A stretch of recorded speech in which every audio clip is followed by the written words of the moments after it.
Hello hello hello. I am audible and visible, एक बार confirm करिएगा मुझे।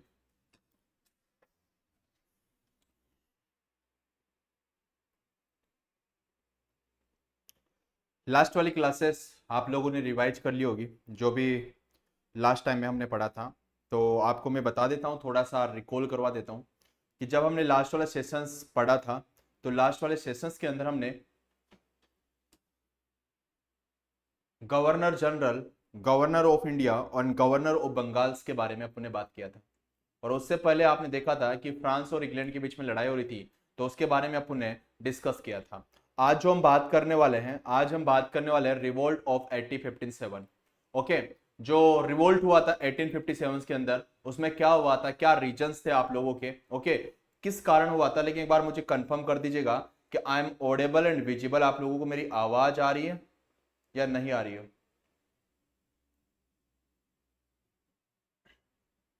आई एम ऑडेबल का चलेगा। Good evening. हम्म। तो हमारे पास हमको पता है कि सर 1857 में जो रिवोल्ट हुआ था, उसके बारे में सभी लोगों को अच्छे से पता है कि सर वहां पे झांसी की रानी लक्ष्मीबाई थी। इसका तो नाम आपने बहुत सुना है, लेकिन शायद बाकी की चीजें आप लोगों को पता नहीं होगी कि क्या रीजंस था, क्या चीजें थी जो 1857 का रिवोल्ट हो गया, इतनी बड़ी क्रांति हो गई और फिर ये रिवोल्ट भी फेल हो गया। और यहाँ पे थोड़ा सा मैं बात करता हूँ 1857 में, क्योंकि ये जो भी रिवोल्ट रिवोल्ट था ये अंग्रेजों के खिलाफ था। ठीक है, क्योंकि अब यहाँ पे अंग्रेज स्ट्रांग हो चुके हैं, तो यहाँ पे ये जो रिवोल्ट चल रहा है ये हमारे पास किसके खिलाफ था, अंग्रेजों के खिलाफ था। पहली बात तो दिमाग में बिठा लो। ये रिवोल्ट तीन तरीके से चला था। पहली बात तो पॉलिटिकल कोजेस से चला था, दूसरा इकोनॉमिक कोजेस से चला था, तीसरा हमारे पास सोशल कोजेस से चला था, अगेंस्ट टू ब्रिटिश। यहाँ पे नीचे मैंने हिंदी में भी लिख रखा है, सारी चीजें आपको हिंदी में भी समझ में आ रहा होगा। एक तो पॉलिटिकल तरीके से हुआ था, एक इकोनॉमिक तरीके से हुआ था, एक हमारे पास सोशल तरीके से हुआ था। क्योंकि सब यहाँ पे कोई एक डिमांड नहीं थी, अंग्रेजों से एक डिमांड नहीं थी, यहाँ पे सभी की अलग अलग डिमांड थी और हमारा एक मकसद नहीं था। पहली बात तो होता है कि जब भी हम रिवोल्ट करें, कोई भी युद्ध करें, तो एक मकसद होता है कि हमको जीतना है या हमको जीत के ये पाना है। लेकिन ये ऐसा रिवोल्ट था जिसके अंदर कोई हमारा मकसद नहीं था कि करना क्या है हमको, बस रिवोल्ट था। सबकी अलग अलग डिमांड थी, किसी की ये डिमांड थी, किसी की ये डिमांड थी, किसी की ये डिमांड थी। क्या क्या डिमांड थी उसके बारे में अभी मैं आपको बात करूंगा। तो मैंने बताया कि हमारे पास जो 1857 का रिवोल्ट हुआ था, तीन तरीके से हुआ था। तो एक तो पॉलिटिकल कोजेस के थ्रू हुआ था, एक इकोनॉमिक कोजेस से हुआ था, एक हमारे पास सोशल कोजेस से हुआ था अगेंस्ट टू ब्रिटिश। ये बात आपके पास समझ में आ गया। अगर मैं बात करता हूं पॉलिटिकल कोजेस की, ओके, पॉलिटिकल कोजेस क्या होता है, जो हमारी पॉलिटी चलती है, ओके, कि भाई हमारे पास अगला प्रधानमंत्री कौन बनेगा, अगला मुख्यमंत्री कौन बनेगा हमारे स्टेट का, यही होता है पॉलिटिकल कोजेस। तो और क्या हो सकता है। अब देखिएगा कि यहाँ पे ये जो पॉलिटिकल कोजेस में अगर मैं बात करूं, तो ये रिवोल्ट हुआ था policy of doctrine of lapse. Doctrine of lapse, this is a very very important. अगर डॉक्ट्रिन ऑफ लैप्स की मैं बात करूं, तो थोड़ा सा डॉक्ट्रिन ऑफ लैप्स में बता देता हूं कि डॉक्ट्रिन ऑफ लैप्स क्या होता है। सुनिएगा कि डॉक्ट्रिन ऑफ लैप्स ये था कि जैसे कि झांसी की रानी लक्ष्मीबाई थी, ओके, इसके कोई बच्चा नहीं था, ओके, लेकिन ये किसी के बच्चा गोद लेके उसको अगला राजा घोषित करना चाहती थी कि अगला राजा, किसी का गोद लिया हुआ बच्चा, वो हमारे पास यहाँ पे हमारी गद्दी पे बैठ जाएगा और इस शासन को आगे की ओर प्रोसीड करेगा। तो वहां पे आपको पता है कि 1856 तक तो डलहौजी था, याद आया आपको, 1856 तक तो डलहौजी था जिसने डॉक्ट्रिन ऑफ लैप्स स्टार्ट किया था। लेकिन मैं डॉक्ट्रिन ऑफ लैप्स बताने से पहले मैं ये पूछना चाहता हूं आपसे कि 1857 में कौन गवर्नर था इंडिया का, कोई बता सकता है। लास्ट में मैंने लिस्ट भी आपको बताया था। 1856 तक तो लॉर्ड डलहौजी था, तो डलहौजी के बाद कौन आया था, जल्दी बताइएगा सारे बच्चे, कौन यहां पे अगला जनरल था, जल्दी बताइए कौन गवर्नर था यहां पे। याद आ रहा है आपको कुछ या भूल गए हो। मेरे हिसाब से आप लोग भूल गए हो। याद करो, आपके पास 1857 में केनिन आया था। कौन था बेटा, लॉर्ड केनिन। कौन था, Lord Kenin, Lord Kenin, okay, Lord Kenin आपके पास यहां पे गवर्नर था इंडिया का। अब देखिएगा कि इसी टाइम पे ये जो डॉक्ट्रिन ऑफ लैप्स जो स्टार्ट किया था, ये स्टार्ट किया था किसने, डलहौजी ने। नाम कैसे याद रखोगे, डॉक्ट्रिन, ओके, डी लग रहा है तो मतलब डलहौजी ने स्टार्ट किया था। इसका मतलब यह था कि उन्होंने ये बोला था, क्योंकि अंग्रेजों का राज यहां पे हो चुका है, अब अंग्रेज जैसा बोलेंगे वैसा करना पड़ेगा। तो अंग्रेजों ने बोला कि अगला जो उत्तराधारी जो अगला उत्तराधिकारी है, जैसे कि आपके कोई बेटा नहीं है, ओके, तो आप किसी का बेटा गोद लेके अगला राजा नहीं बना सकते हो। ये डॉक्ट्रिन ऑफ लैप्स स्टार्ट किया था किसने? डलहौजी ने। ओके, खुद का बेटा होगा तो चलो ठीक है, वो तो हमारे पास अगला राजा होगा, लेकिन अगर आपके पास बेटा नहीं है, आपके कोई बेटा नहीं है, तो आप किसी का बच्चा गोद लेके आप यहां पे अगला उत्तराधिकारी मतलब यहां का राजा नहीं बना सकते हो। तो ये था डॉक्ट्रिन ऑफ लैप्स। ये बात आपको समझ में आ गई होगी।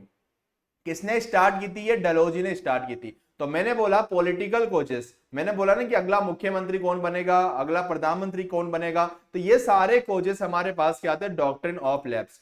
दूसरी बात, उन्होंने जो नाना साहब थे, नाना साहब की वो पेंशन भी उन्होंने क्या कर दी? बंद कर दी। तो उसके अगेंस्ट भी था, तो ये भी क्या हुआ? अगेंस्ट टू पॉलिटिकल हो गया। ओके, अब यहां पे अगला, annexation of some state through the policy of subsidiary alliance. तो ये सब्सिडरी अलायंस क्या है? सबसे पहले हमारे पास ये सब्सिडरी अलायंस क्या है? सब्सिडरी अलायंस मतलब होता है कि अंग्रेजों का यहां पे राज हो गया, अब वो चलो ठीक है जयपुर के राजा से जाके बोलेगा कि भाई साहब आप हमारे साथ है ना सब्सिडरी अलायंस पे साइन कर दो। सब्सिडरी अलायंस पे क्या होता है कि अब आप हमारे अंडर में हो और आप हमारे गुलाम हो। ये होता है सब्सिडरी अलायंस, कि आप अब हमारे गुलाम हो, तो गुलाम बनके आपको रहना है और राज हम यहां पे करेंगे। तो यहां पे अगला विद्रोह जो हुआ पॉलिटिकल कोजेस से, आपको समझ में आ गया कि वो सभी के सभी स्टेट को अपने अंडर में करते जा रहे थे अंग्रेज। तो उन्होंने, एक तो हो गया हमारे पास सब्सिडरी अलायंस साइन कर रहे थे सारे रजवाड़ों से, सारे जहां के भी महाराजा थे उनसे सब्सिडरी अलायंस कर रहे थे कि आप यहां पे राजपाट करो, कोई दिक्कत नहीं है, लेकिन आप हमारे अंडर में काम करोगे, आप हमारे गुलाम हो, तो आपको सब्सिडरी अलायंस आपको यहां पे साइन करना पड़ेगा। तो एक तो आपको समझ में आया कि सर डॉक्ट्रिन ऑफ लैप्स और पॉलिसी ऑफ सब्सिडरी अलायंस, ये सबसे बड़ा मुद्दा था यहां पे 1857 का क्रांति होने का। सारे बच्चे बताइएगा, ये बात सभी लोगों के दिमाग में बैठ गई कि 1857 में अगर वो पॉलिटिकल कॉजेस पूछता है, तो पॉलिटिकल कॉजेस आपके दिमाग में समझ में आया कि नहीं आया? सारे बच्चे चैट बॉक्स में बताइएगा कि हाँ सर हमको ये बातें समझ में आ गई है। क्या मैं थोड़ा आगे की ओर बढ़ सकता हूं? तो देखिएगा, ये तो हो गया पॉलिटिकल कॉजेस। अगली अगर मैं बात करता हूं ना यहाँ पे, अगली मैं बात करता हूं यहाँ पे कि सर हमारे पास इकोनॉमिक कॉजेस है। ओके, अब इकोनॉमिक मतलब अर्थव्यवस्था के थ्रू ये अगला रिवोल्ट हुआ। अब देखिएगा कि यहां पे इकोनॉमिक के थ्रू कैसे हुआ? Include heavy tax. मैंने बोला था ना कि अंग्रेज इस टाइम पे इतने गंदे हो चुके थे, एक प्रकार से व्यापारी थे, लेकिन भाई साहब ये लोग 90% तक टैक्स लेने लग गए थे। अब आप खुद सोचिए, अभी हमारा जीएसटी लगता है 18% जीएसटी लगता है। अब आप खुद सोचिए कि आप खाना खाने जाओगे, वहां पे 90% अगर जीएसटी लगेगा तो आपकी क्या हालत होगी। तो उस टाइम पे इन्होंने 90% भी टैक्स लिया है। और आप सोचिएगा कि कोई किसान है, अगर उसके 100 बोरी गेहूं की हो रही है, तो वो 90 बोरी तो अंग्रेजों को देना पड़ेगा और 10 बोरी वो खाने के लिए रखेगा अपने पास। तो आप बताइएगा कि बेचारे जो गरीब लोग हैं, जो बेचारे बहुत मेहनत कर रहे हैं, जो पूरी कमाई है बिना मेहनत के पूरी कमाई अंग्रेज ले जा रहे हैं, और वे ऐसे के वैसे बैठे हुए हैं। और धीरे धीरे वहां पे आपको पता है बहुत बड़ी फेमाइन हुई थी बंगाल के अंदर, बहुत सारे आदमी गरीबी के कारण, भूखमरी के कारण बहुत सारे लोग मरे थे बंगाल के अंदर। तो ये चीजें वहां पे थी। तो कि यहां पे दूसरा अगर मैं बात करूं तो इकोनॉमिक पर्पज से हुआ था कि हेवी टैक्स ले रहे थे मेरे भाई। 100 बोरी हुई है तो 90 बोरी उनको देना है, 10 बोरी आपको खाने पीने के लिए रखना है। एक साल में ऐसा कर रहे थे ये। ओके, अब अगली बात यहां पे अगर मैं बात समझू ना, यहां पे दूसरी, destruction of traditional handicrafts and discriminatory tariff policy against the Indian product. Okay, अब देखो इंडियन जो प्रोडक्ट है ना उसके खिलाफ जो उस पर भी टेरिफ उन्होंने लगा दिया। जैसे कि आपके पास इंडिया का सामान बाहर बिकने जाएगा, ओके, तो वहां पे भी उस पे भी कितना वो टैक्स देंगे, कितना वो लेंगे, उस पे भी इन्होंने टेरिफ भी वहां पे स्टार्ट कर दिया था। अगली बात उन्होंने यहां पे ये भी कर दिया कि जो इंडियन सोल्जर्स होंगे ना उनको कम सैलरी दी जाएगी, और जबकि जो फॉरेनियर जो सोल्जर्स है उनको ज्यादा सैलरी दी जाएगी। तो इकोनॉमिक पर्पज से ये भी हो कर दिया उन्होंने। और दूसरी, आपके पास उन्होंने एक बात और बोल दी, they could not rise above the rank of subedar, were रेंशियली insulted. उन्होंने ये बोल दिया कि आपको रिक्रूट तो करेंगे हमारी आर्मी में, लेकिन जो हमारी बड़ी पोस्ट है, सूबेदार की पोस्ट है, उस पे आप पूरी जिंदगी में कभी भी नहीं बैठ पाओगे, वहां पे सिर्फ अंग्रेज ही रहेंगे। बात समझ में आया? जैसे कि मतलब उन्होंने बोल दिया कि जैसे कि हमारा कलेक्टर होता है, ठीक है, अब होता है ना प्रमोशन होता है, कोई पुलिस डिपार्टमेंट में है या उसी डिपार्टमेंट में है, चलो आईपीएस की बात कर लेता हूं, आईपीएस अधिकारी, कोई कांस्टेबल है, कांस्टेबल के बाद वो हेड कांस्टेबल बनेगा, फिर एसआई बनेगा, फिर सीआई बनेगा, फिर धीरे धीरे धीरे धीरे उसके 3 स्टार लगेंगे, फिर बड़ा अधिकारी बनेगा। ऐसे प्रमोशन होता है ना टाइम टू टाइम।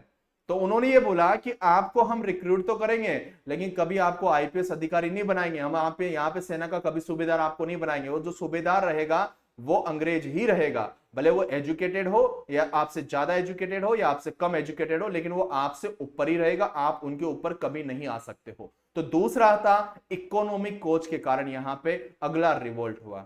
बात समझ में आ गया? और सैलरी हमेशा अंग्रेजों की ज्यादा थी, इंडियन सोल्जर्स की सैलरी कमी थी। तो ये भी आपको बात समझ में आ गई, चलेगा। अब यहां पे ये दोनों पर्पज आपको समझ में आ गए। तीसरा पर्पज हमारे पास था among social causes British. Okay, social मतलब सामाजिक, ओके, सामाजिक के कारण यहां पे भी ब्रिटिशों से ये विद्रोह हुआ। Social reform like a widow remarriage. Okay, अब देखो उन्होंने ये एक तो हुआ कि आपके पास विडो मतलब जो विधवा, ओके, अब ये था ना कि विधवा मैरिज नहीं कर सकती है दोबारा, ओके, विधवा हो गई तो भाई साहब पहले के क्या करते थे, 60 70 साल के तो राजा होते थे और बेचारी 14 15 साल की लड़कियों से शादी कर लेते थे और वो राजा 2 से 3 साल में मर जाते थे। तो आप देखिए वो छोटी सी उम्र में विधवा हो जाती थी, अब वो पूरी जिंदगी भर उसको विधवा में ही गुजारना पड़ता था। तो यहां पे यही हुआ कि उन्होंने सोशल रिफॉर्म के लिए उन्होंने यहां पे social reform like a widow remarriage, abolition of sati, sati को अबोलिशन मतलब सती को हटाने के लिए। आपको पता है पहले राजपूतों में या कहीं जगह पे भी होता था, जैसे कि रानी पद्मनी, रानी कर्मावती, ये क्या होती, जौहर हुई थी। जौहर को ही तो क्या बोलते हैं, सती बोलते हैं ना, हिंदी में जौहर ऐसे ही लिखते हैं ना, जौहर। जैसे कि पद्मावती आपने मूवी देखी होगी। तो पहले के राजा क्या थे, अगर वो मर जाते थे तो वहां पे जो बाद में बची हुई जो रानियां होती थी सबको आग में कूदना होता था, वो जौहर होता था। या अगर वो नहीं बैठती, अगर वो नहीं कूदती थी तो वहां पे ये सती का भी पता चलता था कि आपको उनकी जो चिता जल रही है उसमें जिंदा ही आपको रख दिया जाएगा। ठीक है, तो कितना गलत था कि किसी जिंदा इंसान को आप उस आग के अंदर डाल देते थे। ओके, तो ये सोशल रिफॉर्म के कारण भी ये हमारे पास रिवोल्ट होने का कारण था। बात समझ में आया? जैसे कि अगर मैं बात कर दूं, रणथंभौर का नाम तो सुना होगा, राणा हमीर सिंह, राणा हमीर सिंह था। तो उसके केस में क्या हुआ था कि राणा हमीर सिंह के सामने औरंगजेब जब आया था, सॉरी अलाउद्दीन खिलजी जब आया था रणथंभौर पे आक्रमण करने के लिए, तो अलाउद्दीन आने के बाद उसने क्या किया था कि 2 सेनापति थे उनको अपनी ओर मिला दिया और उसने राणा हमीर सिंह से युद्ध करना शुरू कर दिया। उन दोनों सैनिकों से बोला जो राणा हमीर सिंह के सैनिक थे कि भाई साहब अगर हम हारते दिखे ना तो भी आप है ना मुगलों का झंडा ऊपर कर देना। ओके, तो मुगलों का झंडा ऊपर कर देना। तो ये उन्होंने अलाउद्दीन खिलजी ने, सॉरी अलाउद्दीन खिलजी था, औरंगजेब, हाँ खिलजी था। ओके, अब यहाँ पे अलाउद्दीन खिलजी ने ये वहां पे ये षड्यंत्र वहां पे रचा। तो रचने के बाद हमीर सिंह अपनी रानियों से कह के गया कि अगर हम जीत जाएंगे तो हमारा झंडा ऊपर हो जाएगा, तो आप जोर मत होना, और अगर वो जीत जाएंगे तो जोर हो जाना, क्योंकि फिर कोई बचेगा ही नहीं। तो राणा हमीर सिंह रणथंभौर के किले से जब सामने युद्ध करने जाते हैं तो वहां पे थोड़ी देर के अंदर ही मुगलों की सेना ध्वस्त हो जाती है, मतलब हार जाती है। लेकिन क्या होता है कि वो 2 सैनिक वहां पे मिल चुके थे, तो वो दोनों सैनिक मिलने के कारण वहां पे मुगलों का झंडा ऊपर कर दिया जाता है। उससे ये पता लगता है कि रणथंभौर की रानियों को कि हम हार चुके हैं, राणा हमीर सिंह हार चुके हैं, जबकि राणा हमीर सिंह हारे नहीं थे, मुगल हारे थे। लेकिन वहां पे मुगलों का झंडा ऊपर हुआ था, तो जितनी भी रानियां थी वो आग में कूद गई थी। वो पहले से प्लानिंग हो जाती है कि अब आग में कूदना है। तो उन रानियों को बचाने के लिए राणा हमीर सिंह वहां से अपने घोड़े को लेके रणथंभौर के फोर्ट के अंदर आते हैं। तो आप कभी देखना रणथंभौर का फोर्ट शायद 7 गेट है, और वो जो सेकंड गेट है, सेकंड गेट से वहां से अपना जो घोड़ा है सेकंड गेट से 7 गेट पे सीधी पहाड़ी पे वो चढ़ा देते हैं। अभी भी उसके जो पंजे हैं मतलब पैर हैं घोड़े के, वो वहां पे अभी भी हैं, वहां पे स्टेचू बने हुए हैं। वहां पे एक आदमी की गर्दन भी काट देते हैं सेकंड गेट पे, बट वहां पे वो रानियों को नहीं बचा पाते हैं और ऐसा भी बोला जाता है, ऐसा बताया जाता है कि उन्होंने जब वहां पे अपनी रानियों को बचा नहीं पाए तो उन्होंने बोला कि हम जी के क्या करेंगे, तो उन्होंने अपनी गर्दन शिव जी के यहाँ पे काट दी थी और बोला, शिव जी ने बोला, सॉरी शिव जी वहां पे प्रकट भी हुए थे और शिव जी ने कहा भी था कि हम आपको अपनी गर्दन वापस हम दे सकते हैं, लेकिन राणा हमीर सिंह ने गर्दन वापस नहीं ली, ऐसा कहा जाता है। ठीक है, अब ये कितनी सच है कितनी झूठ है ये नहीं बोल सकता, बट ये लिखी हुई चीजें हैं जो मैंने आपको बताई है कि उन्होंने गर्दन को वापस देने के लिए भी कहा था, लेकिन उन्होंने वापस नहीं लिया कि यहाँ पे अगर रानियां नहीं है तो मैं जी के क्या करूंगा। ठीक है, तो ऐसी चीजें होती थी वहां पे। तो आपको तो बस मैं ये बात बता रहा था कि 1857 का जो रिवोल्ट हुआ था उसके कारण क्या थे, एक तो सोशल, एक इकोनॉमिक, एक पॉलिटिकल। तो यहां पे देखिएगा अबोलिशन ऑफ सती के लिए, विडो रीमैरिज के लिए, education of girl, okay girls को पढ़ाना चाहिए उसके लिए, okay Christian missionary, okay also lead revolt by Indians, the introduce Enfield rifles cartridge which was greased animals fats provide the spark. दूसरा ये था कि आपने देखा होगा मंगल पांडे, क्योंकि यहाँ पे इंडिया में जो ब्राह्मण समाज थे और हिंदू थे, तो उन्होंने बोला कि आपके पास जो ये हथियार है ये गाय की चर्बी से बने होते हैं और गाय हमारी माता है और उसको मुंह से खोलना पड़ता था, तो वो हम ऐसा नहीं करेंगे। ओके, तो इसके अगेंस्ट भी ये रिवोल्ट हुआ। तो इसके रीजन अलग अलग थे, पॉलिटिकल हो गया, इकोनॉमिक हो गया और सोशल कॉजेज हो गया, तो इतने रीजन थे रिवोल्ट के। अब देखो यार, इसमें एक मकसद नहीं था इस रिवोल्ट का, मैंने बोला एक मकसद नहीं था, एक एम नहीं था सभी का। तो इतनी सारी चीजें हमारे पास वहां पे हमको देखने को मिली। फाइनली ये अनसक्सेसफुल हुआ और ये रिवोल्ट हमारा अनसक्सेसफुल ही रहा, कोई जीत, सॉरी इंडियंस जीत नहीं पाए, क्योंकि इसके अंदर पूरे देश के अंदर क्रांति नहीं हुई थी, कुछ जगह पे ही ये क्रांति हुई थी। ऐसा नहीं कि एक जगह पे लड़ा गया था, कुछ जगह झांसी में, कुछ जगह लखनऊ में, तो पूरे इंडिया में नहीं हुआ था कि अंग्रेजों के खिलाफ ये 1857 का क्रांति हो गया हो। अगर ये पूरे देश में हो जाता तो शायद हम उसी टाइम पे देश आजाद हो जाता, लेकिन पूरे देश में नहीं हुआ था, ये कुछ ही जगह पे हुआ था। ओके, इसलिए ये अनसक्सेसफुल रिवोल्ट रहा 1857 का।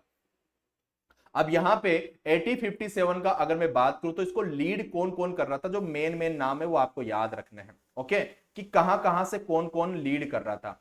अब देखिएगा कि हमारे पास यहां पे मैं बात करूं कि सर हमारे पास ये तो तात्या टोपे सभी लोग जानते होंगे। Okay, this is a Tatya Tope, और यहाँ पे ये रानी लक्ष्मीबाई है आपके पास, या आपके पास हजरत महल, आपके पास Begum of Awadh. Okay, this is a Mangal Pandey. Okay, तो ये आपके पास नाम है। तो यहाँ पे इनसे क्वेश्चन पूछा जाता है कि इनको कहाँ कहाँ पे कौन कौन लीडर था जो वहां पे लीड कर रहा था। अगर मैं बात करता हूं ना मेरे भाई सेंटर ऑफ रिवोल्ट, यहाँ पे अगर दिल्ली की बात करता हूं तो दिल्ली में बहादुर शाह सेकंड यहाँ पे इसको लीड कर रहा था। ओके, बहादुर शाह एंड बख्त खान ये लीड कर रहे थे। और दूसरा अगर मैं बात करूं इलाहाबाद के अंदर, तो इलाहाबाद के अंदर लियाकत अली यहां पे लीड कर रहा था। ये यहां से क्वेश्चन पूछा जाता है कि 1857 के रिवोल्ट को कौन कौन कहां कहां से लीड कर रहा था, तो ये चीजें आपको याद होना चाहिए। इलाहाबाद से कौन कर रहा था, लियाकत अली यहां पे लीड कर रहा था। अगर कानपुर से बात करता है, ओके कानपुर, कानपुर अगर कानपुर से बात करता है तो कानपुर में आप देख सकते हो नाना साहेब वहां पे लीड कर रहे थे, सॉरी नाना साहेब, तात्या टोपे और अजुमुल्ला। ओके, अजुमुल्ला ये वहां पे लीड कर रहे थे। ये यहाँ पे लखनऊ को गलत कर देना, ठीक है, दिस इज नॉट ओके। देखो कानपुर वाला, this is a very very important कि कानपुर से कौन लीड कर रहा था, तो कानपुर से नाना साहब, तात्या टोपे एंड अजीमुल्ला खान यहाँ पे लीड कर रहे थे। अगर मैं बात करता हूं हजरत महल की, तो हजरत महल यहाँ पे लखनऊ से लीड कर रही थी। बेगम ऑफ अवध, ये अवध की बेगम थी। अगर झांसी की रानी, आपने नाम सुना ही होगा इसके बारे में, तो सभी को याद होता है। ओके, झांसी की रानी लक्ष्मीबाई ये हमारे पास झांसी से लीड कर रही थी। अगर बरेली से बात करते हो तो बरेली से, ये बरेली हो गया, बरेली से बहादुर खान यहाँ पे, बहादुर खान, ओके दिसिया खान आगे आ गया, बहादुर खान यहाँ पे लीड कर रहे थे। और अगर मैं बात करूं बिहार से, तो बिहार से जो लीड कर रहे थे वो थे वीर कुंवर सिंह, वीर कुंवर सिंह बिहार से लीड कर रहे थे। और यहाँ पे फैजाबाद से बात करते हो तो फैजाबाद से यहाँ पे मौलवी अहमदुल्ला ऑफ, सॉरी आगे पता नहीं क्या, ओके। और यहाँ पे अगर बात करते हो आप फैजाबाद से, तो यहाँ पे मौलवी अहमदुल्ला यहाँ पे लीड कर रहे थे। तो ये नाम आपको याद रखना है, कौन कहां से लीड कर रहा था, यही क्वेश्चन आपसे एग्जाम में पूछा जाता है। सबसे ज्यादा जो क्वेश्चन पूछा जाएगा, एक तो कानपुर वाला पूछा जाता है, एक लखनऊ वाला पूछा जाता है, ओके झांसी वाला पूछा जाता है।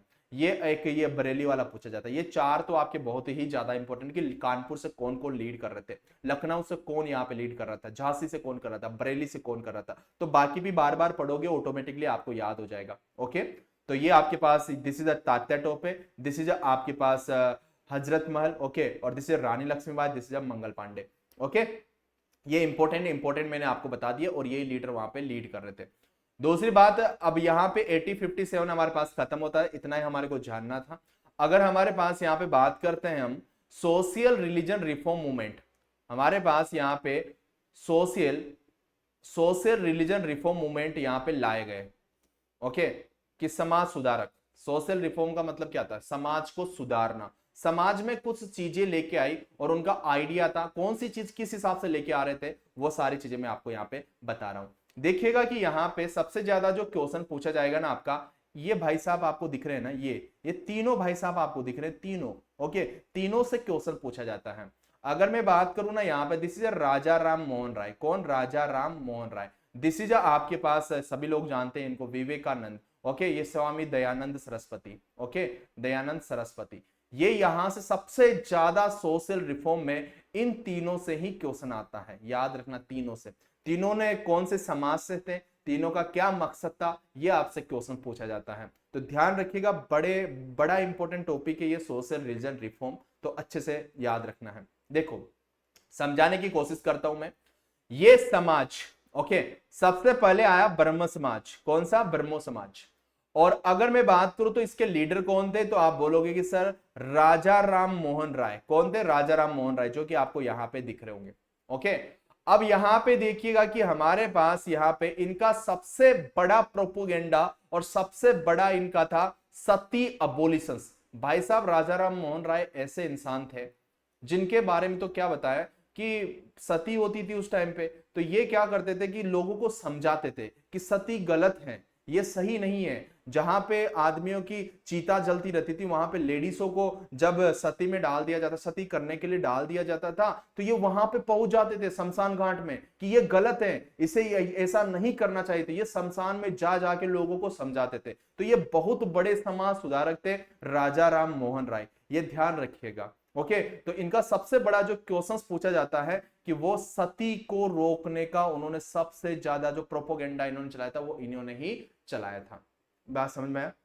दूसरी बात इन्होंने ये भी चलाई कि भाई साहब, जो भगवान होते हैं ना, वो बहुत सारे नहीं होते, भगवान एक होते हैं। तो उन्होंने ये भी बोला कि आप एक मूर्ति की पूजा करो, ना कि 10 मूर्ति की। ये भी राजा राम मोहन राय ने स्टार्ट किया कि कोई गणेश जी को मान रहा है, कोई अल्लाह को मान रहा है, कोई किसको मान रहा है, कोई किसको मान रहा है, तो सब अलग अलग मूर्ति पूजा कर रहे हैं। लेकिन राजा राम मोहन राय ने बोला कि आप इतनी मूर्ति पूजा मत करिएगा, सिर्फ आप भगवान एक ही है, आप एक को ही गॉड मानिएगा। ऐसी चीजें ब्रह्म समाज से आई, ये ब्रह्म समाज बताता है। इसके फाउंडर कौन थे, राजा राम मोहन राय। ध्यान रहेगा, चलो बढ़िया बात है। अब देखिएगा, ये तो हो गया first, this is a very very important. दूसरा है हमारे पास प्रार्थना समाज। ओके, प्रार्थना समाज, अब इसके कौन है बेटा, इसके फाउंडर आप बोलोगे सर आत्माराम। इसके कौन है बेटा, आत्माराम। ये याद रखना, ये डेट भी याद रखना बेटा। ब्रह्म समाज 1828 में था और आपके पास प्रार्थना समाज 1867 में था। ठीक है, अब देखो आत्माराम का, आपके पास आत्माराम है, इन्होंने भाई साहब सबसे बड़ी बात ये की थी, इनका जो मेन मूवमेंट था, इनका मूवमेंट ये था अबोलिशन ऑफ कास्ट डिस्क्रिमिनेशन। उन्होंने बोला कि भाई साहब, जाति के रेस्पेक्ट में आप भेदभाव मत करिएगा। बोलते ना कि ये उस कास्ट का है, ये उस कास्ट का है, ये वो कास्ट का है, तो उन्होंने इस डिस्क्रिमिनेशन को खत्म करने का प्रयास किया प्रार्थना समाज के लिए। इसके फाउंडर कौन थे, आप बोलोगे सर आत्माराम। याद रहेगा बेटा, इसके फाउंडर आत्माराम थे। ब्रह्म समाज के कौन थे फाउंडर, डायरेक्टली पूछे जाते हैं, राजा राम मोहन राय। और उनका आइडिया क्या था, तो ब्रह्म समाज का आइडिया था सती को रोकना और मूर्ति पूजा सिर्फ एक ही करना। प्रार्थना समाज का क्या था बेटा, अबोलिशन ऑफ कास्ट डिस्क्रिमिनेशन, कि भाई साहब कास्ट में भेदभाव मत करो, सब हम सब भगवान, हम सब इंसान हैं, हम सब एक हैं। ये तो यहाँ पे आने के बाद आपने जातियों के अंदर उसको तोड़ दिया है, तो जातियों में मत तोड़ो। तो ये उनका मकसद था प्रार्थना समाज का। क्लियर। उसके बाद देखिएगा हमारे पास आता है आर्य समाज।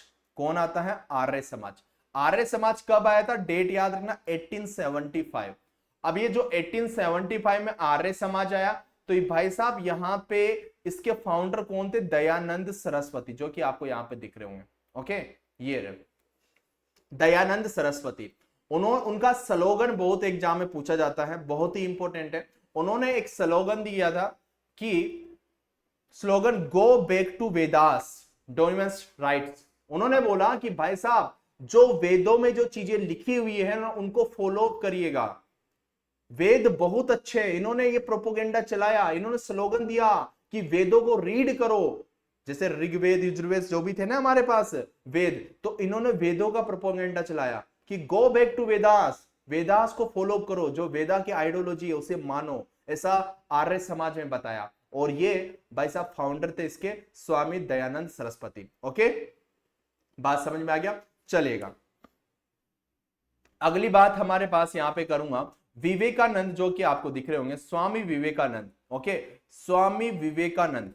स्वामी विवेकानंद ने यहां पे रामकृष्ण परमहंस मिशन चलाया था 1897 के अंदर। कौन सा मिशन? हमारे पास यहां पे 1897 के अंदर रामकृष्ण मिशन। ओके, चलेगा, अगली बात हमारे पास यहां पे देखते हैं अगेंस्ट द कास्ट रेस्ट्रिक्शन। इन्होंने भी भाई साहब कास्ट के रेस्ट्रिक्शंस को यहां पे बोला कि भाई साहब भेदभाव मत करिएगा। ओके, उस पर भी उन्होंने बोला। दूसरी बात जो इनकी पूछी जाती है, उन्होंने मेन था कि हमारे पास ओवरऑल ऑफ एजुकेशन सिस्टम। उन्होंने बोला कि भाई साहब एजुकेटेड इंसान बनो, एजुकेशन प्रोवाइड करो, लोगों को पढ़ाओ। ये विवेकानंद के रामकृष्ण मिशन का ये उनका मिशन था कि भाई साहब लोगों को पढ़ाओ, लोगों को एजुकेटेड करो, ये उनका मिशन था। क्लियर? तो ये आपको याद रखना है। और बाकी के तो इंपॉर्टेंट नहीं है, लेकिन ये जो चार बताए ना, this this this and this, आपका जो क्वेश्चंस होगा ना अगर सोशल रिफॉर्म मूवमेंट से आता है तो इन्हीं चारों में से आपका क्वेश्चंस आपका आने वाला है। ठीक है, बाकी में भी यहाँ पे बताया है कि नेक्स्ट हमारे पास एक और था थियोसॉफिकल सोसाइटी, जो कि 1875 में बनी थी। ओके, अब ये जो भाई साहब थे इसमें कौन थे? एक तो मदम थे। ओके, मदम, और एक थे हमारे पास एच.सी. ओलकॉट। एच.सी. ओलकॉट, ये एच.सी. ओलकॉट थे ना भाई साहब, ये बहुत छोटे से बच्चे थे। मैं इनके बारे में बताऊं कि ये 18-19 साल के बच्चे थे ये एच.सी. ओलकॉट, और ये बंगाल के थे। ठीक है, बंगाल में ये अंग्रेज थे तो यहीं पे रहने लग गए थे। इनके माँ बाप शायद, इनकी मम्मी तो पोर्तुगीज थी और इनके पिताजी ब्रिटिश थे, तो ये उनका बच्चा था। तो इन्होंने बोला, ये इंस्पायर किससे हुए थे? इंस्पायर हुए थे उपनिषद से। किससे? उपनिषद से। और ये बहुत छोटी सी उम्र में कॉलेज के प्रोफेसर बन गए, तो बहुत टैलेंटेड बच्चे थे ये। ओके, तो इन्होंने ये जो भी इंस्पायर हुए थे ये किससे हुए थे? उपनिषद से। बात समझ में आ गया? और दूसरे हमारे पास अगले हैं servant of Indian society. Okay, तो उन्होंने बोला कि भाई साहब जो ट्राइबल है ना, ट्राइबल जो रहते हैं, अभी भी ट्राइबल है आपको पता है। ओके, इन्होंने बोला कि भाई साहब इन ट्राइबल की कंडीशंस को सुधारो, तो ये सर्वेंट ऑफ इंडियन सोसाइटी का मकसद था। ओके, और इसके फाउंडर थे बेटा Gopal Krishna Gokhale. Okay, improve the tribal conditions. बात समझ में आ गया? बात समझ में आ गया? चलेगा, आगे बढ़े। ये बातें दिमाग में बैठ गई, तो ये आपको चीजें दिमाग में बिठाना है। देखो धीरे धीरे पढ़ोगे, शुरू के चार बहुत ज्यादा इंपॉर्टेंट है, याद रखना, शुरू के चार यहाँ पे बहुत ही ज्यादा इंपॉर्टेंट है। इसके बाद कुछ भी नहीं करना आपको, आपको इसके बाद एमसीक्यूज लगाना, आपको सारे क्वेश्चन आपसे बन जाएंगे। चलेगा, आगे की ओर हम बात करते हैं थोड़ा सा। अब हमारे पास इंडियन नेशनल मूवमेंट की बात करते हैं। ठीक है, इंडियन नेशनल मूवमेंट की बात करते हैं, इंडियन नेशनल मूवमेंट। अब यहाँ पे 2 या 3 सेशन के अंदर आपका मॉडर्न हिस्ट्री का पार्ट खत्म हो जाएगा, फिर अपन क्वेश्चंस की प्रैक्टिस करेंगे, फिर साथ में इसके साथ ही अपन पॉलिटी को स्टार्ट करेंगे, क्योंकि मॉडर्न हिस्ट्री से पॉलिटी का रिलेशन होता है। ठीक है, चलेगा, हमारे पास यहाँ पे देखिएगा इंडियन नेशनल मूवमेंट। सबसे पहले यहाँ पे क्वेश्चंस आता है कि जो आईएनसी है, मतलब इंडियन नेशनल मूवमेंट है, ये भाई साहब सबसे पहले यहाँ पे इसको बनाया किसने था? ओके, और कब बनी थी? ये क्वेश्चन डायरेक्टली ऑब्जेक्टिव में आपसे पूछा जाता है। तो देखिएगा हमारे पास यहाँ पे एक बार रीड कर लीजिएगा, नीचे भी लिखा हुआ है, जिसको हिंदी समझ में आती हिंदी भी समझ ले, ऐसा नहीं कि हिंदी मेरे को समझ में नहीं आती, लिखा हुआ है यहाँ पे। आईएनए का गठन हमारे पास 1885 के अंदर भारत के सभी प्रेसिडेंट और प्रांतों 72% बॉम्बे से मिले। ठीक है, हम यहां से पढ़ते हैं। द इंडियन नेशनल कांग्रेस वो formed 72 delegates from all the presidencies and आपके पास province of the India met in Bombay, okay, in 1885। तो भाई साहब इसका जो गठन हुआ था वो 1885 के अंदर हुआ था, बॉम्बे के अंदर। कब? 1885 के अंदर। ये आपको ध्यान रखना है, ये डेट आपको याद रखना है। कहां पे? बॉम्बे में। तो यहां पे देखिएगा उन भाई जिन्होंने गठन किया था वो इंसान थे एलन ऑक्टेविन होम, और Allan Octavian Hume a retired British officer in India called as a founder of father of Congress, okay, इनको फाउंडर ऑफ फादर बोला जाता है इंडियन नेशनल कांग्रेस का, ओके, जिनको आप शॉर्ट में एओ हुम भी बोलते हो, ठीक है। पूरा नाम तो एलन ऑक्टेविन हुम है, लेकिन आपको ये पूरा नाम याद नहीं रखना, आपको एवो हुम ही याद रखना है, ओके। ये कौन थे बेटा? इनको फादर कहा जाता है इंडियन नेशनल कांग्रेस के, ओके, चलेगा। अब देखिएगा हमारे पास थोड़ा सा play leading role in the formation of Indian National Congress, और एओ होम ने यहाँ पे इंडियन नेशनल कांग्रेस के फादर बोले जाते हैं, और यहाँ पे बॉम्बे में इसका गठन हुआ था 1885 के अंदर, जहां पे 72 डेलीगेटेड, मतलब यहाँ पे 72 यहाँ पे प्रांत जितने भी यहाँ पे कस्बे थे, ओके, वो सब इसके अंदर पार्टिसिपेट हुए थे। अगली बात करता हूं, यहाँ पे A O Hume establish contact with the some of the most important Indian leader all over the country, receive the corporations forming the Congress, okay. तो यहां पे देखिएगा कि पूरे जितने भी ये लीडर्स थे, most important Indian leader all over the country, receive there corporations forming the Congress, जितने भी लीडर थे इंडिया में, ओके, अलग अलग प्रांतों के, तो वो सारे मिलके फिर ये एक इंडियन नेशनल कांग्रेस का गठन हुआ। लेकिन इसके फादर कौन कहे जाते हैं? एओ हुम कहे जाते हैं। डायरेक्टली एग्जाम में आपसे क्वेश्चन पूछा जाता है, ओके। देखिएगा द फर्स्ट सेशन ऑफ, ये बहुत ज्यादा important, this is a very very important, okay.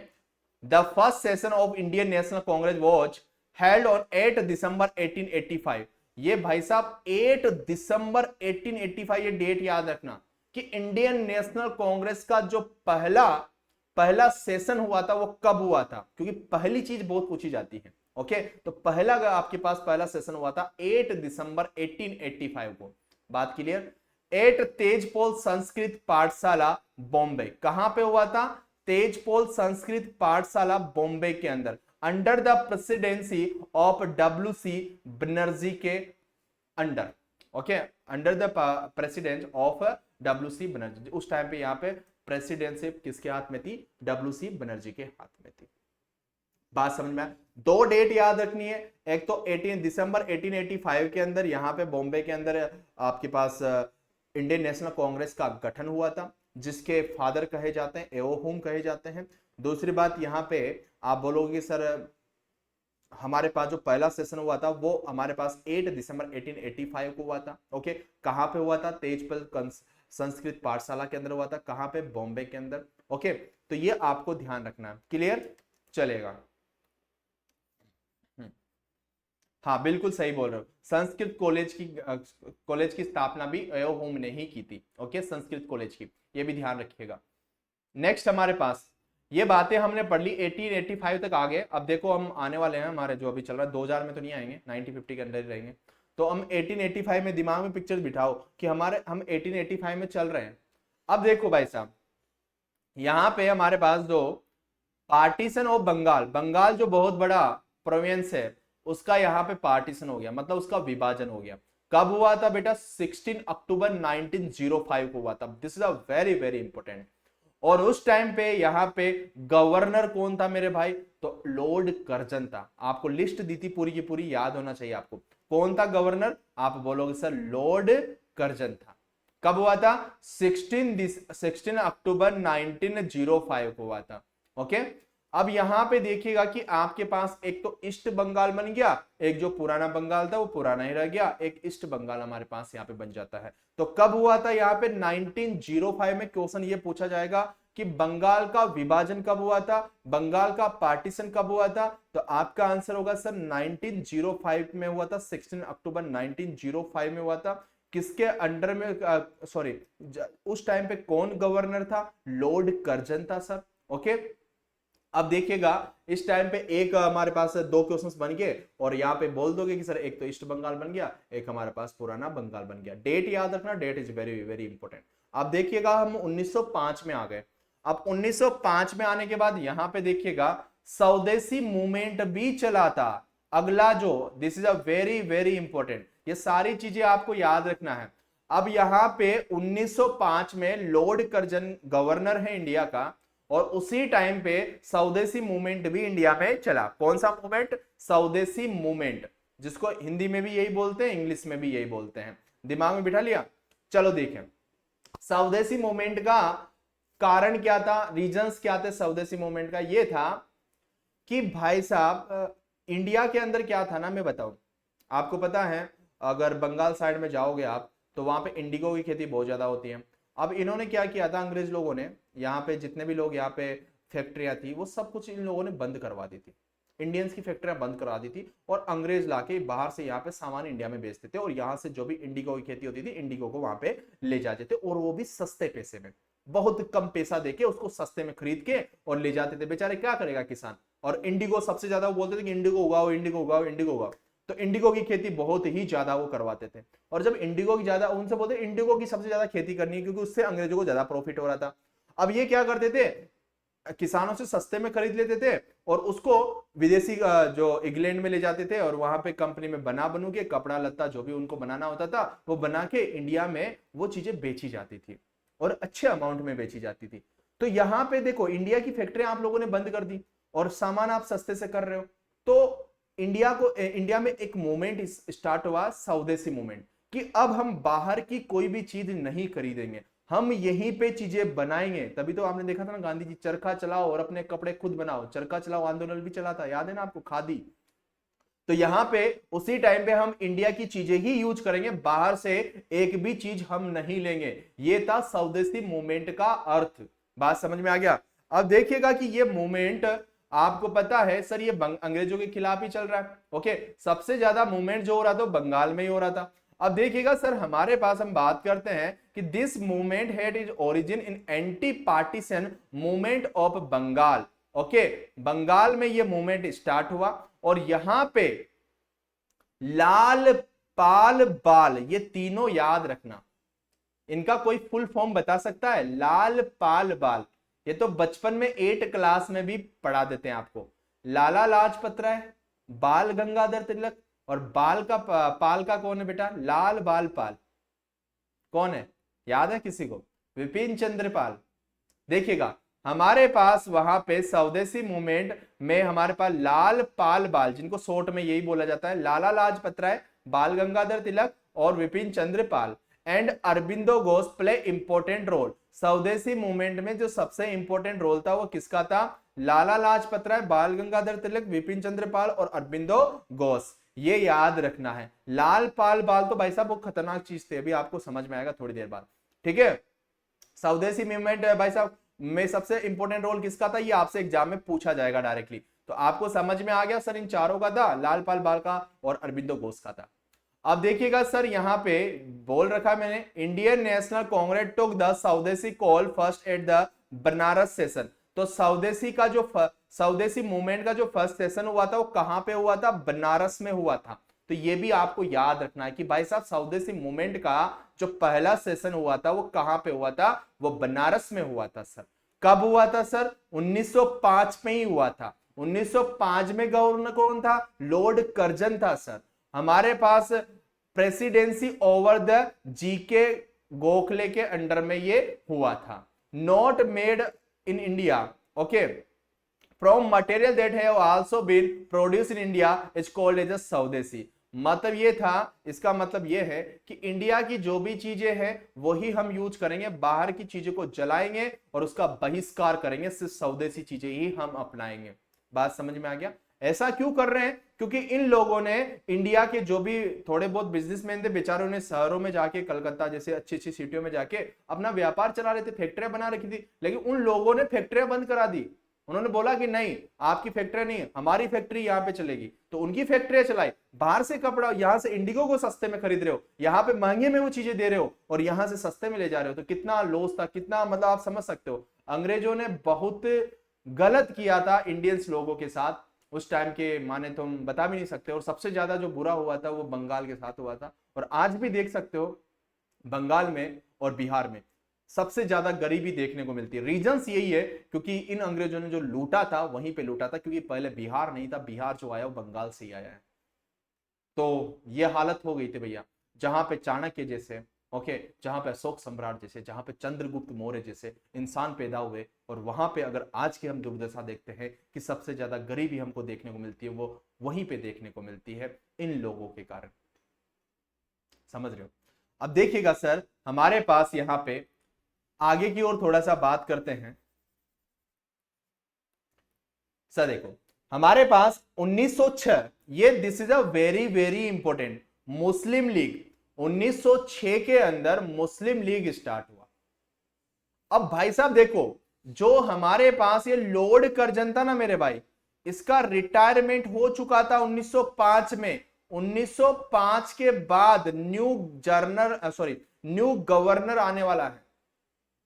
अब कौन आया इसके बाद? उसके बाद आया था मोंटेगू। नाम पढ़ना उसमें, मैंने इसलिए तो वो लिस्ट आपको पहले दी थी कि बेटा वो लिस्ट बहुत काम की चीज है, वो आपको गवर्नर सारे याद करने पड़ेंगे। Governor of Bengal, governor of India, governor of Bengal, governor of India, ये सब कुछ आपको याद रखना पड़ेगा। याद रहेगा? देखिएगा, अब ये हमारे पास लॉर्ड कर्जन 1905 तक ही थे। अब 1906 में है वो आ गए थे बेटा, कौन आपके पास? मोंटिगो। कौन बेटा? मोंटिगो। कौन आ गए थे बेटा? मोंटिगो। अब देखिएगा, हमारे पास यहां पे 1906 के अंदर, 1906 के अंदर मुस्लिम लीग की स्थापना हुई। ये हमारे पास 1906 में बाय आगा खान, किसके द्वारा सेटअप किया गया? आगा खान, नवाब सलीमुल्ला ऑफ ढाका, ये ढाका कहते हैं, एंड नवाब मोहसिन उल मुल्क, ओके, इनके द्वारा मुस्लिम लीग की 1906 में स्थापना हुई। अब देखना, यहां से ही हिंदू मुस्लिम चालू होगा। 1857 की जो क्रांति हुई थी उसमें हिंदू मुस्लिम ऐसी नाम की कोई चीज नहीं थी, ठीक है। लेकिन अब जो हिंदू मुस्लिम जो स्टार्ट होगा वो 1906 से ही स्टार्ट होगा, क्योंकि यहीं पे हिंदू और मुस्लिम लीग आपका बना था। यहां पे मुस्लिम लीग की स्थापना हुई थी 1906 के अंदर। देखो, अब देखिएगा, the league support the partition of Bengal and oppose the swadeshi movement, okay.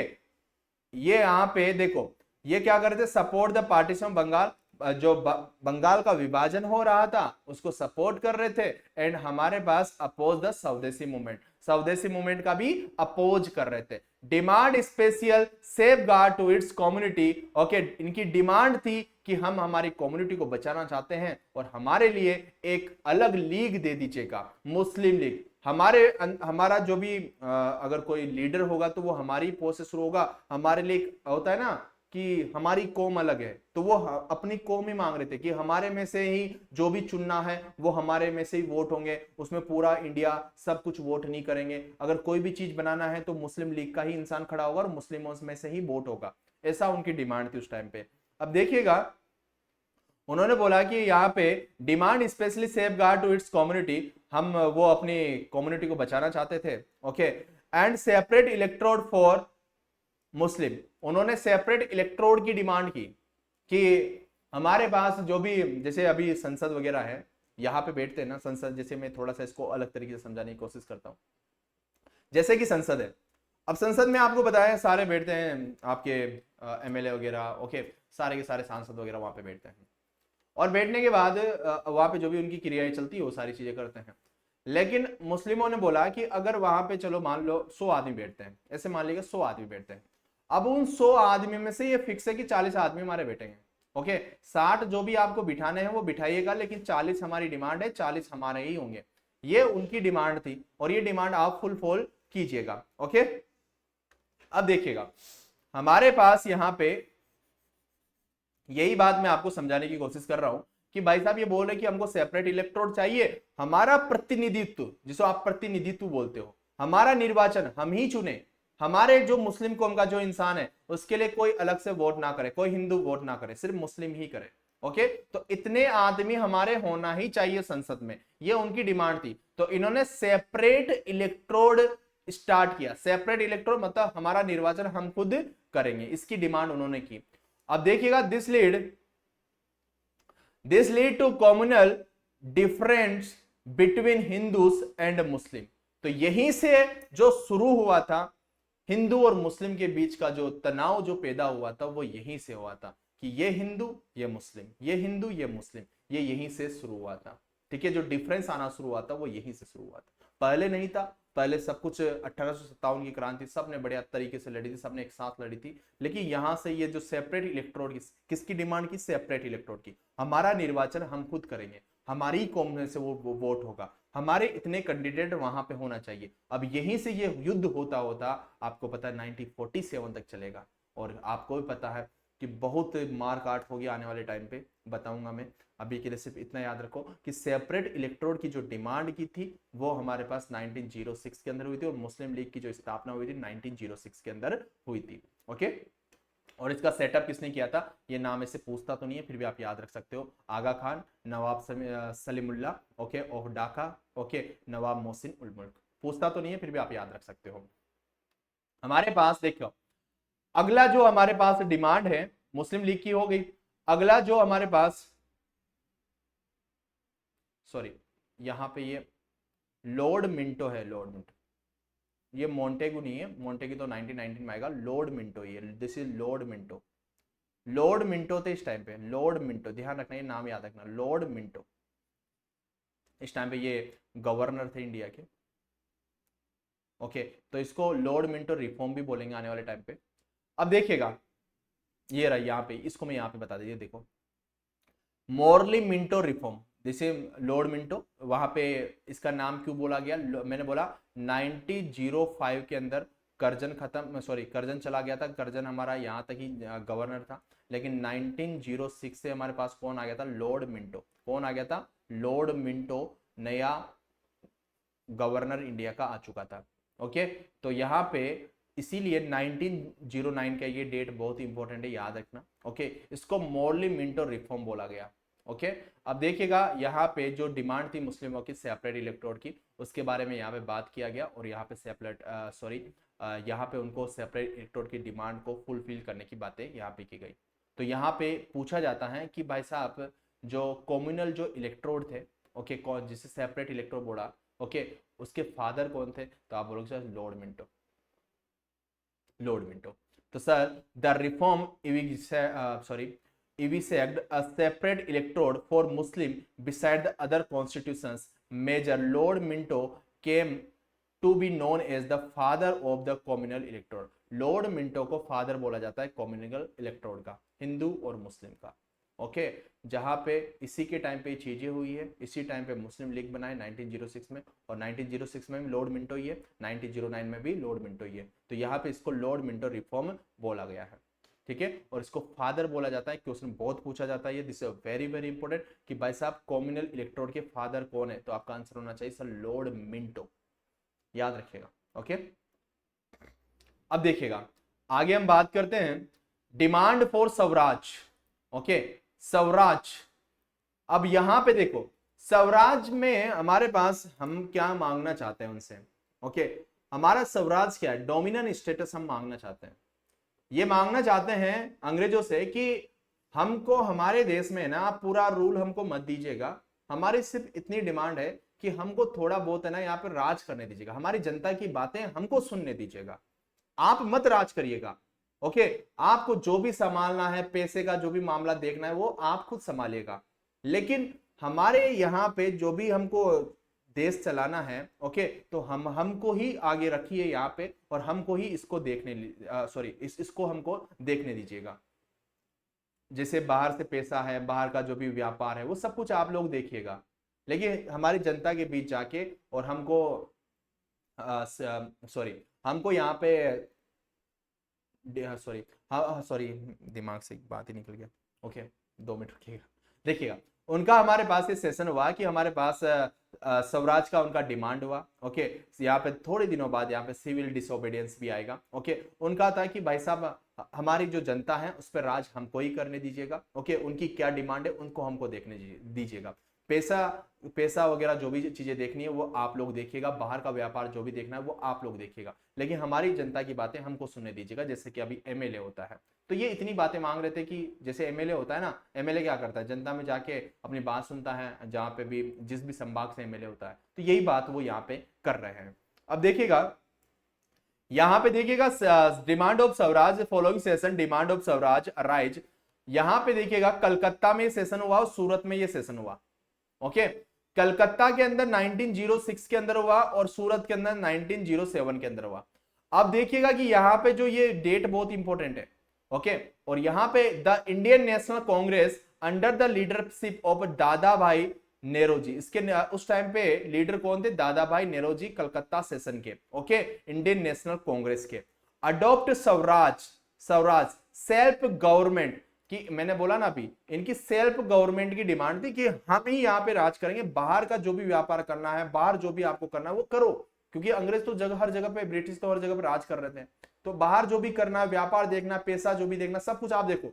हमको तो भाई साहब हमारी जनता के लिए उस पर राज करने की हमको बस परमिशन दे दीजिएगा, हमको सेल्फ गवर्नमेंट चाहिए, ज्यादा कुछ नहीं चाहिए। पैसा वैसा जो भी देखना है वो सब कुछ आप देख लीजिएगा, हमको सिर्फ हमारी जनता की बातें क्या डिमांड है उसके लिए हमको राजा बनाइए, हमको प्रतिनिधित्व यहाँ का बनाइएगा, तो हमको सेल्फ गवर्नमेंट दीजिएगा, हमारी गवर्नमेंट दीजिएगा, और बाकी जो भी देखना है वो आप लोग देखिएगा। तो ये हमारे पास कलकत्ता सेशन हुआ था, जहां पे दादा भाई नेरोजी यहाँ पे इसको लीड कर रहे थे, और स्वराज का यही था मतलब self government as the goal of Indian peoples. Sir हमारे पास यहाँ पे सूरत सेशन हुआ था 1907 के अंदर। The Indian National Congress split into two group. यहां पे जो इंडियन नेशनल कांग्रेस का जो ग्रुप था, ओके, जो बनी थी 1885 के अंदर, वो दो पार्ट में टूट जाती है। हिंदी में जिनको एक तो बोलते हैं गरम दल, एक को बोलते हैं नरम दल। जो हमारे पास एक्सट्रीमिस्ट ये है गरम दल, और मॉडरेस्ट है ये है कौन है? नरम दल। उनको पता है गरम दल वाले तो भाई जोशीले होते हैं, जवान लड़के हैं, बोलेंगे कि ये अंग्रेज लोग हैं ना, हमको सेल्फ गवर्नमेंट ऐसे नहीं देंगे, ये लड़ाई के दम पे ही हमको देंगे, हमको लड़ाई करना पड़ेगा, हमको बम डालना पड़ेगा, हमको ये करना पड़ेगा। तो ये बहुत जोशीले थे, एक्सट्रीमिस्ट बहुत ज्यादा जोशीले थे, मॉडरेट शांति वाले थे। वो बोलते थे कि यार भाई थोड़ा वेट करते हैं, दे देंगे, शांति से काम लेते हैं, ये शांति वाले थे। लेकिन एक्सट्रीमिस्ट वो शांति वाले नहीं थे। अब देखिएगा कि हमारे पास मॉडरेट में कौन लीड कर रहा था और आपके पास एक्सट्रीमिस्ट में कौन लीड कर रहा था? दिस इज गरम दल, this is Naram Dal. On difference over nature of Swadeshi movement, extremist were lead by Lal Pal Bal, Lala Lajpat Rai, बाल गंगाधर तिलक और विपिन चंद्र पाल, ये एक्सट्रीमिस्ट है, ये इसको लीड कर रहे थे। और मॉडरेट में थे जो नरम दल थे, जीके गोखले, ओके, गोपाल कृष्ण गोखले इसको लीड कर रहे थे। इतनी बात आपको याद रखना है। अब देखिएगा ये बातें आपके दिमाग में बैठ गई, अब ये बार बार आपको पीपीटी पढ़ना पड़ेगा तब जाके चीजें दिमाग में बैठेगी। अब देखिएगा गदर पार्टी, हमारे पास जो गदर पार्टी है, अब ये जो गदर पार्टी है ये भी इसी टाइम पे, गदर पार्टी हमारे पास जो बनी है उसका टाइमिंग है ये आपके पास 1 नवंबर 1913। ओके, 1930, जो गदर मूवी की बात नहीं कर रहा हूं, यहाँ पे गदर पार्टी का फॉर्म यहाँ पे हुआ है। अब यहाँ पे जो फॉर्म किया था, किसने किया था, वो नाम आपको याद रखना है, लाला हरदयाल। कौन? लाला हरदयाल। ओके, और हमारे पास दूसरे हैं हमारे पास तारकनाथ दास, तीसरे हैं हमारे पास सोहन सिंह वकना। ठीक है, ये इन्होंने इसको फॉर्म किया था गदर पार्टी को। बस ये नाम याद रखना किसने फॉर्म किया था, ये नाम आपसे डायरेक्टली पूछता है। Headquarter was at the San Francisco. Okay, इसका जो हेड क्वार्टर था वो कहां पे था? एट द सैन फ्रांसिस्को में इसका हेड क्वार्टर था। देखिएगा, its name was taken from the weekly paper Ghadar, okay, which had been started 1 November 1930 to commemorate the 1857 revolt. ये क्या करते थे कि जो भी पेपर होता था ना, तो पेपर के अंदर पर्चे डालते थे, ओके, उसको हर जगह पे सप्लाई करवाते थे, ओके, और उन्होंने उसी के थ्रू इसको गदर पार्टी का रिफॉर्म किया और जगाते थे कि this is a Ghadar party और हमारा एम ये है, हमारा एम ये है। तो इस तरीके से उन्होंने गदर पार्टी रिफॉर्म की थी। ओके, हाँ हाँ सही बोल रहे, सनी देओल है ना, लाला हरदयाल मतलब सनी देओल, बिल्कुल सही बोल रहे, सनी देओल ही था ये। ओके, गदर 2 भी आ रही है अभी। देखिएगा हमारे पास यहाँ पे लोगों को मतलब भर रहे थे, मतलब जोशीले जोश के अंदर लेके आ रहे थे, और पर्चों में जो भी पर्चे जा रहे थे ना, मतलब अखबार जाते थे, उसमें पर्चे डाल डाल के गदर पार्टी के बारे में बता देते कि हम ये करेंगे, हम ये करेंगे, उसको हर जगह पे शेयर करवाते थे, पब्लिक तक पहुंचाते थे कि गदर पार्टी कुछ है। ओके, जब तक पहले तो पहुंचाना पड़ेगा कि ऐसा कुछ है, पहले किसी को थोड़ी पता था कि नेशनल कांग्रेस कुछ है, धीरे धीरे पता चला कांग्रेस कुछ है। पहले आम आदमी पार्टी के बारे में कोई जानता था नहीं था, धीरे धीरे उन्होंने बताया कि आम आदमी पार्टी कुछ है, बीजेपी कुछ है, ऐसा कुछ बता रहे हैं। तो ऐसे गदर पार्टी के बारे में, गदर पार्टी का रिफॉर्म जो हुआ था 1913 को हुआ था, इसके बारे में वो पर्चों में बता रहे हैं।